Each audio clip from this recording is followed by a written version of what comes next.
Hey guys, it's Morgan Zegers, and if you want to protect your family during this era of tyranny and unconstitutional government overreach, then you need to make sure you live in an area where your leadership respects freedom and choice. And not only that, but will also stand up to tyrants and immoral forces.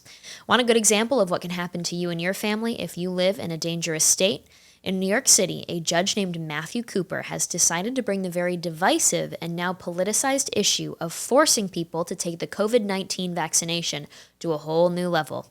He handed down an order declaring that a Long Island father currently in a custody battle for his 3-year-old daughter cannot see his daughter because he's not vaccinated.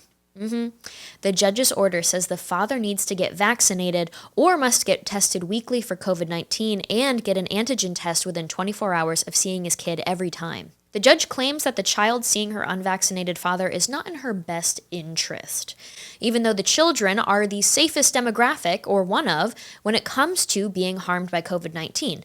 The judge said, quote, "The dangers of voluntarily remaining unvaccinated during access with a child while the COVID-19 virus remains a threat to children's health and safety cannot be underestimated."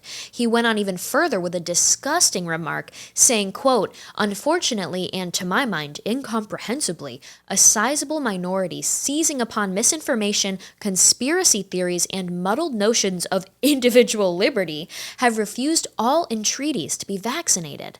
End quote. This is the mentality we will see now from power-hungry tyrants for years to come. If we refuse to comply with the demands aligned with their leftist politics, if we refuse to live the lifestyle that they see as the best course of action, then we're going to be putting our kids in danger. Do you see how easily this can be moved from one issue to the other? For example, let's consider education. In California, the state leftists are making it as hard as possible to get our kids out of government schools, public school. And now Governor Gavin Newsom announced that children as young as 5 must be vaccinated to attend government public school.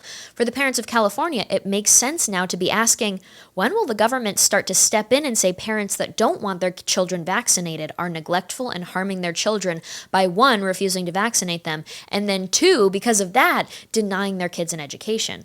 This is a very slippery slope, and as New York City Judge Matt Cooper said, he believes he, a government figure, knows what's best for our kids.